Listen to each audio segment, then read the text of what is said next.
Well, ambiguous loss is simply an unclear loss. There's no death certificate. There's no certainty that that transformation has taken place.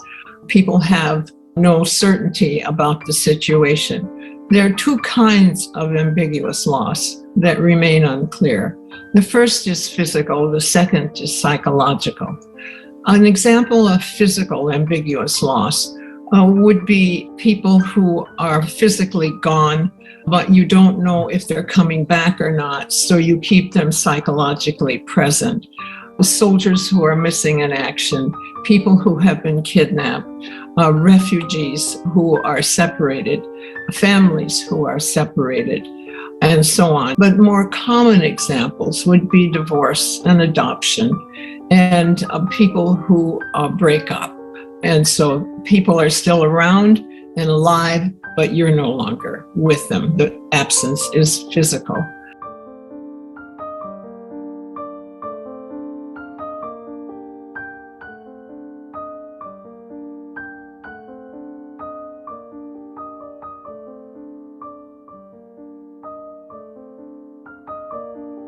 Just let him go. He's all I've got. I just wish they would come forward and tell what they know. Maybe somebody someday will do something. I still need closure, and I'm still here. And I still want to know why. Sometimes it seems like it was just yesterday I had Arlen with me. Other times it seems like it's been forever and ever and ever. Had to fight cancer. I've had to fight so many things in my life. But the one thing that's kept me going is I want to know what happened to my son. There's not a day goes by that I don't think of my son. There's not a day goes by that I don't hurt. I don't think it ever gets easier, but you learn to live with it, and you just hope, and you just pray, and you just keep waiting. That's all you can do.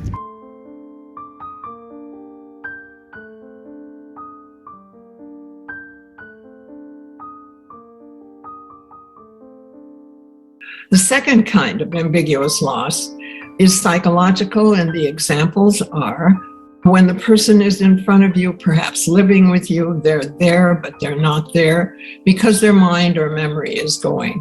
And examples would be Alzheimer's disease and traumatic brain injury, or serious mental illness, or frankly, addiction, where the person is there, but they're not the way they used to be.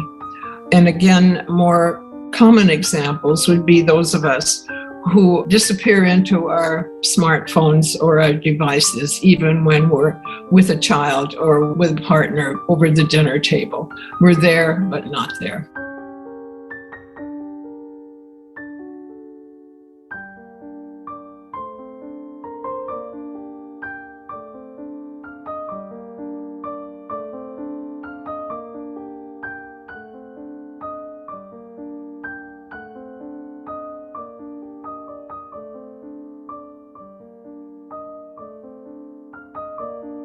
So then what is closure, and how does it link to ambiguous loss? Well, early on, I said that ambiguous loss, because it is unclear, has no closure. But that was actually an error, because that implies that we want closure.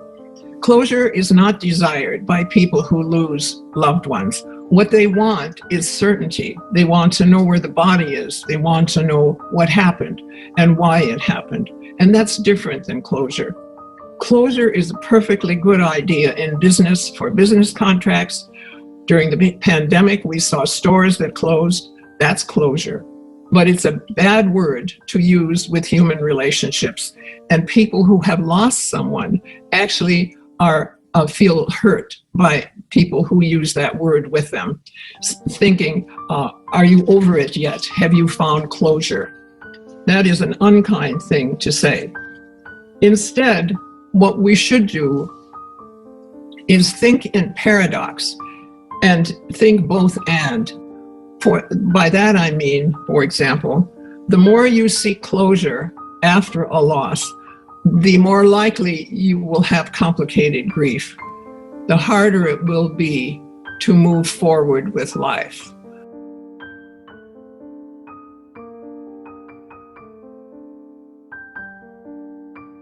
So it's just the opposite of what we have been thinking, at least in this country.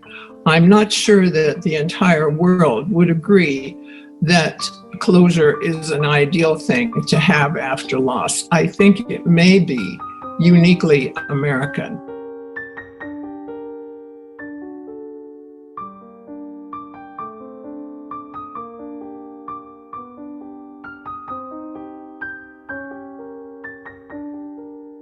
Sir, our question is where Haley is. No, the emotions are daily because she's 6 years old. We don't know where she is. We don't know if she's still walking around out there, if she's cold, hungry, if she's got clothes to wear. It's just something. It's wonderful to know that there's people still out there a year later still praying for Haley, for her to come home. It's great to know that we have friends here in this county as well as our county that's still standing there waiting with us. I have a God that says we're going to find her. I just hope it's sooner than later. It was a year ago I said the same thing, and it's a year later now. But I'll still stand and wait. I mean, that's all I have. That's all I have. She disappeared without a trace, and that just don't happen. If she's alive, we want her back. If she's not alive, we still want her back so that we can give her a place to lay and rest, so that we can go visit her, so that we can be there near her, close to her, whatever it is that we feel we need to do. A minute from the time I wake up that she's not on my mind. I talk to God all day long because He's the only sanity I have in this. It's non-stop. You wake up in the middle of the night and she's there. Her presence is just, it's never leaving, never.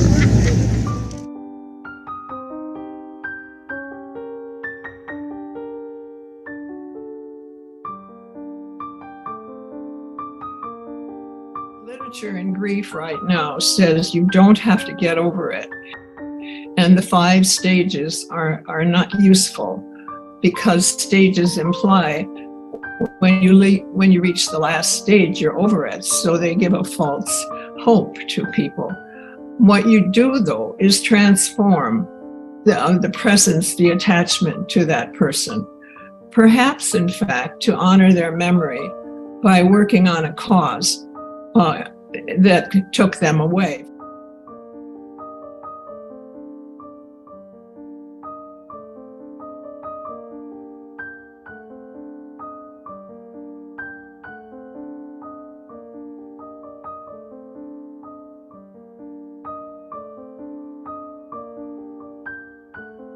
It's insane that we live in a world where someone can take a child and we just don't know what happened to them.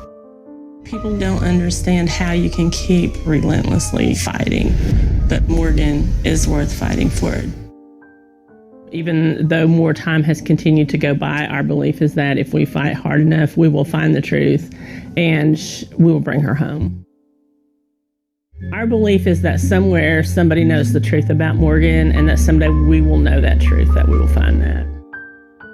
The bottom line is that we still don't have Morgan back, and we still don't know where she is, and so she is still missing, and our fight is still to bring her home. And even if we can't bring her home the way we planned, which grieves my soul, she still deserves to come home. The probability is very strong that Morgan will not come home to be part of our family. But the possibility exists because no one has ever proved that she won't come home. And so I choose not to fight for the probability, but to fight for the possibility. You know, Morgan is a daughter and a sister and a granddaughter, and she deserves to be fought for. At this point, we can either quit or push forward, and both of those things are hard, but I choose my hard, and that is to continue to fight for my daughter. Love always hopes, doesn't give up, doesn't get tired, doesn't go away, but fights every day. I met Patty Wetterling shortly after Morgan was taken. I saw her name in a magazine. I called her foundation. She called me back the next day. You know, Patty and I started Team Hope, which is an organization at the National Center for Missing and Exploited Children, because out of our need to connect to other parents and to not have families be isolated when a child is missing, we created Team Hope. That is now, it works all across the United States, providing support to every single family with a missing child. It doesn't matter how that child is missing, whether they're considered a runaway or an abduction or a parental abduction. We provide support with our team at the National Center to all those families. That's something I'm really proud of Jacob and Morgan's legacy. But yeah, we have the Morgan Nick Foundation. We serve families here in Arkansas. We serve missing children and missing adults. Last year we had 1,892 cases of missing Arkansans come through our office.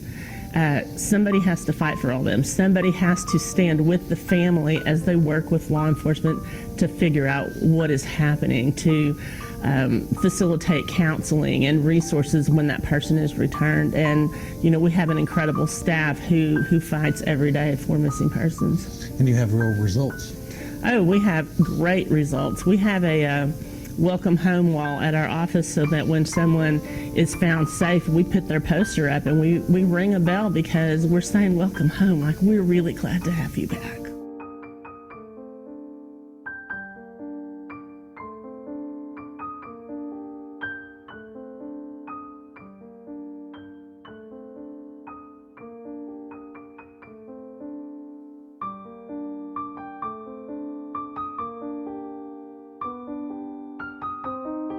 So going back to this idea of frozen grief, how do we deal with that kind of grief? That's a good question. So there are a couple ways you can do it, but one of the tools that I recommend is both and thinking, which is not typical American way of thinking.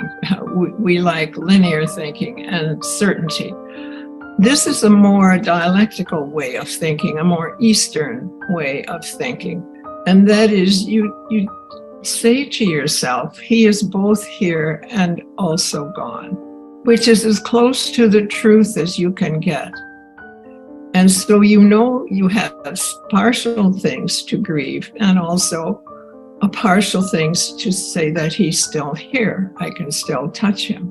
And that both and thinking in much of what's going on in your confusing life right now and very challenging life, it's hard work, is a useful way to lower your stress. So I'm talking about stress here. The stress of living with ambiguity and ambiguous loss is huge. And so you have to manage the stress level in a way that you can continue even to function.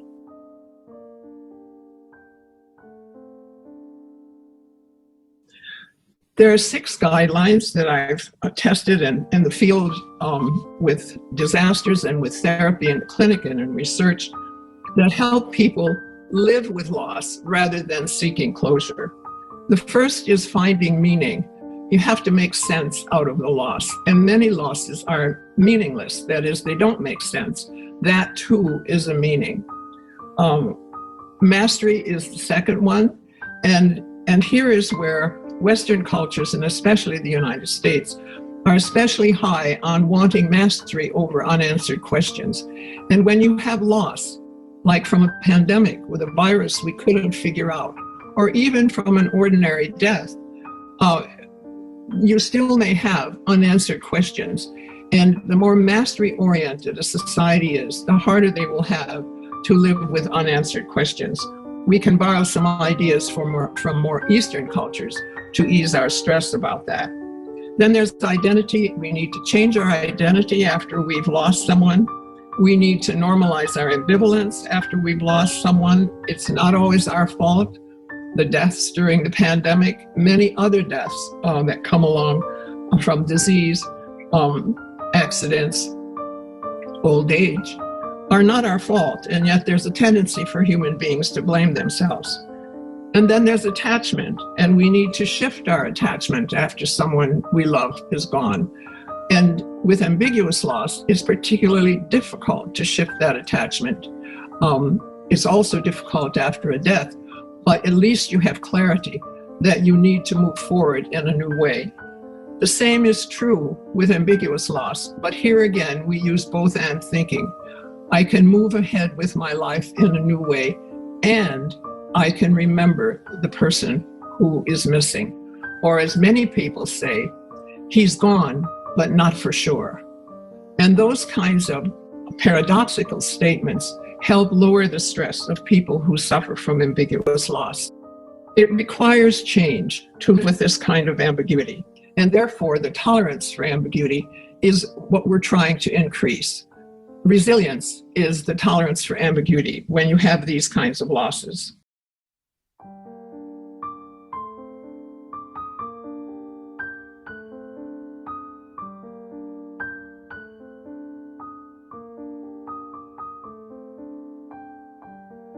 I had a casual observer looking at us as a family. They would see a family of four, they'd see a happy family of four, and they wouldn't really see, they wouldn't suspect that we've been, suffered a great trauma.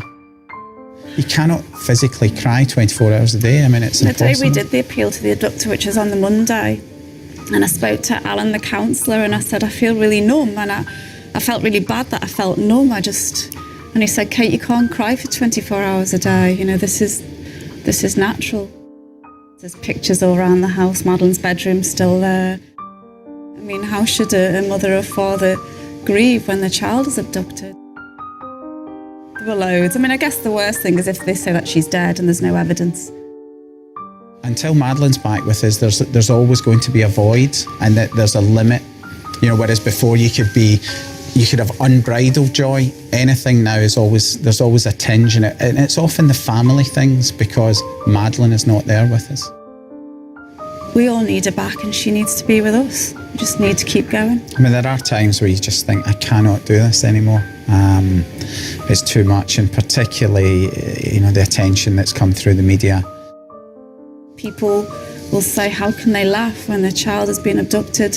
If you don't laugh, you'll either get full cold or you're on the edge of a nervous breakdown, and it's just hard. You've just got to be who you are, Someone's always got an opinion, and I think we've learned how judgmental people can be. I mean, I think it's maybe part of human nature. We're all quick to judge from a position of ignorance. I don't think there's any day when Madeline isn't on my mind. She's always there, but for 18 months, 2 years, I never thought I'd enjoy myself again. I never thought I'd allow myself to enjoy anything again.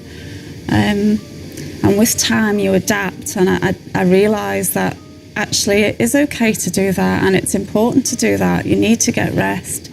You need to enjoy your life, and you have to be well and happy, for each other, for Madeline when she gets home. We've reached a new normality, I guess. Our life will never be what it was. It's never going to be truly normal again because of what's happened. But we've got to a place where we are obviously functioning. And what we've tried to do is always to look forward.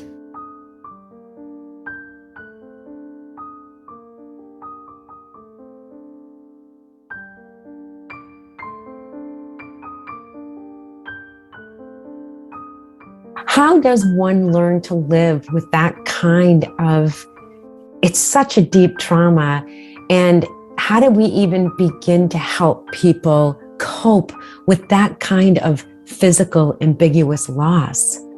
Well, first of all, grief therapy does not work. So if you go to ask for help, be sure to tell them you feel it's ambiguous loss, nobody has died. Grief therapy does not work because part of grief therapy is acknowledging the death and the transformation, and you can't do that. So what really works instead of a medical model is a stress-based model. How can you live with the stress of ongoing ambiguous loss? The ambiguity and uncertainty are the culprits, not your mental health. So those are the stressors. How do you live with that? One way to do that is both and thinking, where you hold two opposing ideas in your mind at the same time. She is gone, and she is both gone and maybe not. He is here and also gone. That kind of thinking is as close to the truth as you can get with ambiguous loss, and it does lower people's stress level. It doesn't fix the problem, but it is closer to the truth than either of those ideas would be alone. So you can't say somebody with Alzheimer's is totally present, and you can't say somebody who's been kidnapped that they are dead. You can't say that because you don't know. It's uncertain. And so both and thinking allows you to hold those two opposing ideas in your mind at the same time. And that takes an extra step of emotional maturity to do that. But people do learn to do that, and they're relieved to have that option. Like enduring a lesson that one is resisting, I learned with each loss that getting over it was not possible. I now walk with the tension of imperfect solutions and balance them with the joys and passions in my daily life. I intentionally hold the opposing ideas of absence and presence because I have learned that most human relationships are indeed both.